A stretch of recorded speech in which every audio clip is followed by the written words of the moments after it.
नमस्कार दोस्तों, आज के सेशन में आप सबका स्वागत है। आज से 34 साल पहले इंडिया में एक ऐसा स्टॉक मार्केट स्कैम हुआ था जिसमें लाखों इन्वेस्टर्स की सेविंग को बर्बाद कर दिया था। यह था हर्षद मेहता स्कैम 1992 1992। लेकिन सबसे शॉकिंग बात क्या है, 2026 में भी बहुत से रिटेल इन्वेस्टर वही गलतियां रिपीट कर रहे हैं जो इन्वेस्टर ने हर्षद मेहता के टाइम की थी। बस नाम बदल गया है, टेक्नोलॉजी बदल गई है, लेकिन इन्वेस्टर साइकोलॉजी अभी भी वही है। आज के वीडियो में हम जानेंगे हर्षद मेहता स्कैम क्या है, स्कैम कैसे हुआ, मार्केट कैसे क्रैश हुआ और 5 इन्वेस्टिंग मिस्टेक्स जो आज भी इन्वेस्टर कर रहे हैं। वीडियो को एंड तक जरूर देखें क्योंकि लास्ट लेसन आपके इन्वेस्टमेंट कैरियर को बचा सकता है। चलिए दोस्तों, सबसे पहले हम ये जानते हैं हर्षद मेहता कौन थे। 1990 में हर्षद मेहता को big bull of Dalal street कहा जाता था। वो एक सक्सेसफुल स्टॉक ब्रोकर थे जो टीवी, न्यूज़पेपर और फाइनेंशियल मैगजीन्स में रेगुलरली दिखाई देते थे। हर्षद मेहता ने इन्वेस्टर्स को ये बिलीव दिला दिया था कि मार्केट ऊपर ही जाएगा। उनकी पॉपुलैरिटी इतनी बढ़ गई थी कि लोग बिना रिसर्च के सिर्फ उनके नाम देखकर ही शेयर खरीद लेते थे। उस समय इंडिया का स्टॉक मार्केट इतना रेगुलेट नहीं था जितना आज है। इसी वीकनेस का फायदा उठाकर हर्षद मेहता ने एक मैसिव मैनिपुलेशन किया। चलिए दोस्तों, जानते हैं स्कैम कैसे हुआ। हर्षद मेहता ने बैंकिंग सिस्टम के लूप होल्स को यूज किया।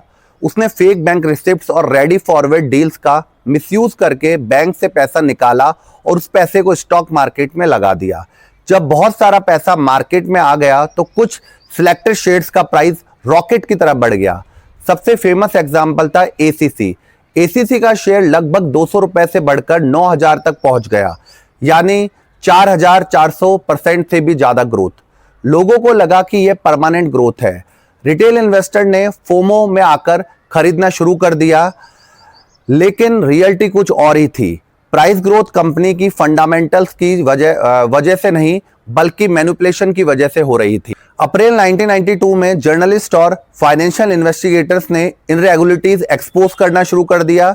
जब बैंक्स ने अपना पैसा वापस मांगना शुरू किया तब पूरा सिस्टम हिल गया। मार्केट में पैनिक सेलिंग शुरू हो गई, शेयर प्राइस क्रैश हो गए, कई इन्वेस्टर्स की लाइफ सेविंग खत्म हो गई।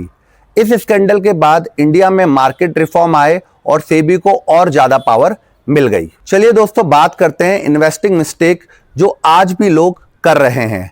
तो mistake number 1, blindly follow market gurus. 1992 में लोग हर्षद मेहता को ब्लाइंडली फॉलो करते थे।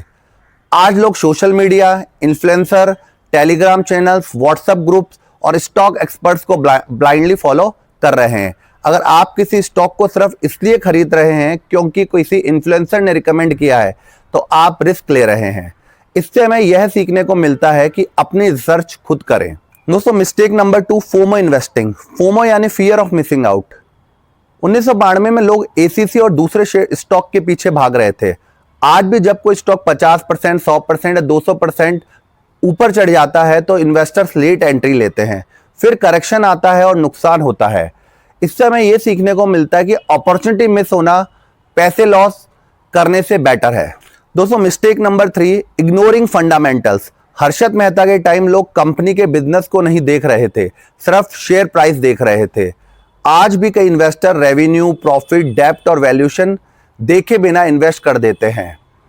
इससे हमें यह सीखने को मिलता है कि कंपनी को समझे, सिर्फ स्टॉक प्राइस को नहीं। दोस्तों, mistake 4, putting all money in one stock. 1992 में भी कई इन्वेस्टरों ने अपनी पूरी सेविंग कुछ सिलेक्टेड शेयर्स में लगा दी। मार्केट क्रैश हुआ और सब कुछ खत्म हो गया। आज भी लोग एक ही स्टॉक, सेक्टर या थीम में एक्सेस इन्वेस्टमेंट कर देते हैं। इससे हमें सीखने को मिलता है diversification is protection. Different sector और एसेट्स क्लास में इन्वेस्ट रखो। Mistake 5, believing that price only go up. Her bull market में इन्वेस्टर ये मान लेते हैं कि मार्केट हमेशा ऊपर जाएगा, लेकिन 1992 में भी लोगों को लगा था कि हर्षद मेहता मार्केट को परमानेंटली ऊपर ले जाएंगे, लेकिन रियलिटी हर बबल इवन एक्चुअली बस्ट होता ही है। लेसन, मार्केट साइकिल को समझे। दोस्तों, लालच और डर दोनों टेम्परेरी होते हैं। मेरे हिसाब से हर्षद मेहता स्कैम की सबसे बड़ी लर्निंग यह नहीं है कि स्कैम हुआ है, सबसे बड़ी लर्निंग यह है कि इन्वेस्टर साइकोलॉजी कभी चेंज नहीं होती। 1992 में न्यूज़पेपर हाइप क्रिएट करते थे, आज सोशल मीडिया हाइप क्रिएट करता है। 1992 में रूमर्स होती थी, आज वायरल पोस्ट और टेलीग्राम टिप्स होती है। दोस्तों, हर्षद मेहता स्कैम सिर्फ हिस्ट्री नहीं है, यह हर जनरेशन के इन्वेस्टर्स के लिए वार्निंग है।